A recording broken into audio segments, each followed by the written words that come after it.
વિવિધ પ્રકારનું સર્જન ઠાકોરજીનું છે. તો આ લીલાત્મક જીવો 4 પ્રકારના છે. એક છે નિર્ગુણ, બીજા છે તામસ, રાજસ અને સાત્વિક. આ 4 પ્રકારના છે.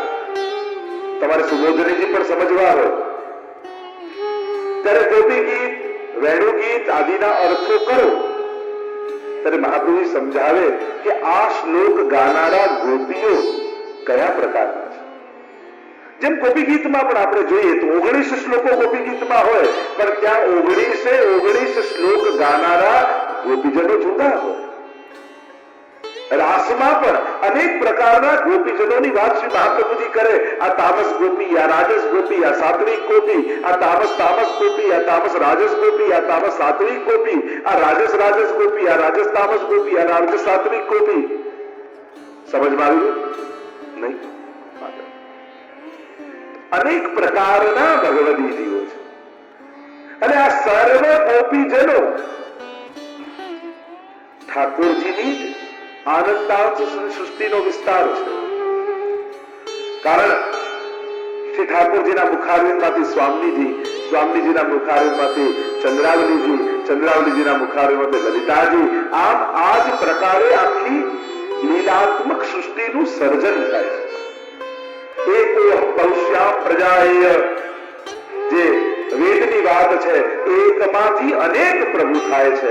તો આ સમગ્ર જે લીલા પરિકર છે એનું સર્જન સ્વયં પ્રભુના આનંદાંશનો વિસ્તાર છે.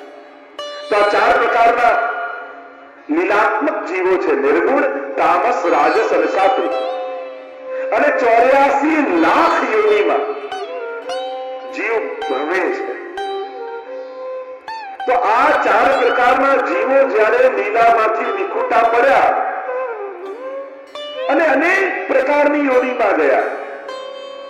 કેવળ મનુષ્યથી જ હોય એવું જરૂરી નથી. તમે 252 આદિમાં જોશો તો કબૂતરની પણ વાર્તા આવશે.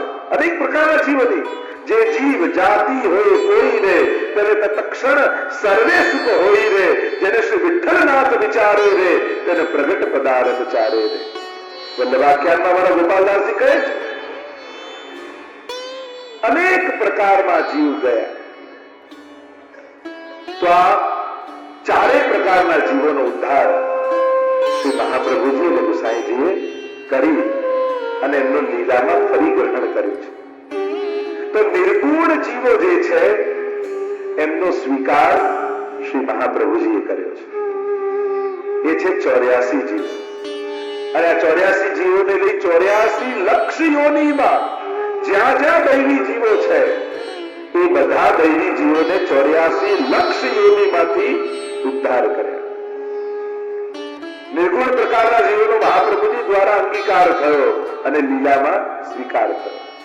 અને તામસ 84, તામસ રાજસ 84 રાજસ અને 84 સાત્વિક, એમ 84 ગુણ્યા 3 કેટલા થાય?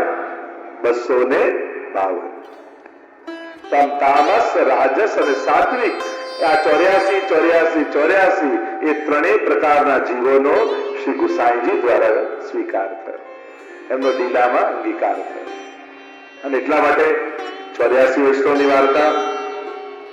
બીજો એક ભાવ એ બતાવ્યો રસશાસ્ત્રમાં 84 પ્રકારના રસાત્મક લીલાઓ કહી છે. અને એ 84 પ્રકારની રસાત્મક લીલાઓ દ્વારા શ્રી મહાપ્રભુજી એ જીવોને ઠાકોરજીની લીલામાં સ્વીકૃત કર્યા છે, જે આ લીલાથી વિખૂટા પડેલા જીવો હતા. અને એટલા માટે 84 પ્રકાર, 84 વૈષ્ણવ. ત્રીજો ભાવ એ બતાવ્યો દ્વાદશાંગો હે પુરુષાહ. વેદમાં ઠાકોરજીના 12 અંગ કહ્યા છે. દ્વાદશાંગ, જેમ ભાગવતજીના 12 સ્કંદ છે, શ્રીનાથજી બાવાના 12 અંગ છે, એમ શ્રી મહાપ્રભુજીના પણ 12 અંગ છે. 12 અંગ સ્વયં પુરુષોત્તમ સ્વરૂપ છે. અને 12 અંગ શ્રી મહાપ્રભુજીના. અને જે ધર્મો ઠાકોરજીમાં વિરાજે છે એ સમસ્ત ધર્મો શ્રી મહાપ્રભુજીમાં પણ વિરાજે છે. અને એટલા માટે જ સપ્તશ્લોકીમાં શ્રી ગુસાઈજી વર્ણન કર્યું છે કે મહાપ્રભુજીમાં ઐશ્વર્ય, વીર્ય, યશ, શ્રી, જ્ઞાન અને વૈરાગ્ય. જે પ્રભુમાં 6 ધર્મો છે એ 6 ધર્મો શ્રી મહાપ્રભુજીમાં છે અને પાછું ધર્મી સ્વરૂપ પ્રભુ પણ છે, જે આ 6 ને ધારણ કરી રાખે છે. તો 7 ધર્મ અને 7મું ધર્મી અને 12 અંગ, તો 12 સત્તા 84. એટલે કે આ 84 વૈષ્ણવ બીજા કોઈ નથી, સાક્ષાત મહાપ્રભુજીના શ્રીઅંગ રૂપ જ છે. સર્વાંગ શ્રી વલ્લભના અંગ રૂપ આ 84 વૈષ્ણવ છે. કારણ કે 12 અંગ અને દરેક અંગમાં 7 સધર્મ અને 7મો ધર્મી, આમ સર્વાંગ શ્રી વલ્લભનું.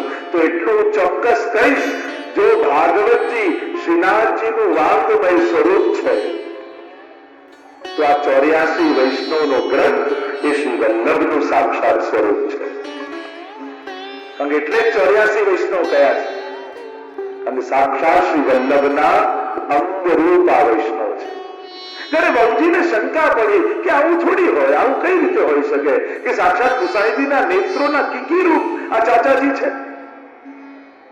ત્યારે ગુસાઈજી જાણી ગયા અને આપના બહુજીની શંકાનું સમાધાન કરવા માટે એકવાર ચાચા હરિવંશજી જઈ રહ્યા હતા અને ત્યારે એક પથ્થરની ઠોકર ઠેસ એમના પગમાં વાગી અને પગમાં વાગી તો લોહીની ધાર રહેવા લાગી. અને જયારે આ સમાચાર ગુસાઈજી અને બહુજી બિરાજેલા છે અને બહુજીને સમાચાર મળ્યા કે ચાચાજીને પગની ઠોકર વાગી છે અને પગમાંથી લોહી વહે છે, અને આ સાંભળતાની સાથે જ્યાં ગુસાઈજીના મુખારવિંદ સામે જોયું તો ગુસાઈજીના નેત્રોની કીકીઓ લાલ લાલ થઈ ગઈ હતી અને એમાંથી લોહીની ધારા વહેવા લાગી. અને ત્યારે ગુસાઈજી અનુભવ કરાવ્યો કે આ મારા સેવકો અને મારા વૈષ્ણવો મારાથી તડકું બરાબર પણ, ક્ષણ બરાબર પણ, એક રંક રંચક, એક કણ બરાબર પણ મારાથી જુદા નથી. આ બધું જ મારું અંગ રૂપ છે.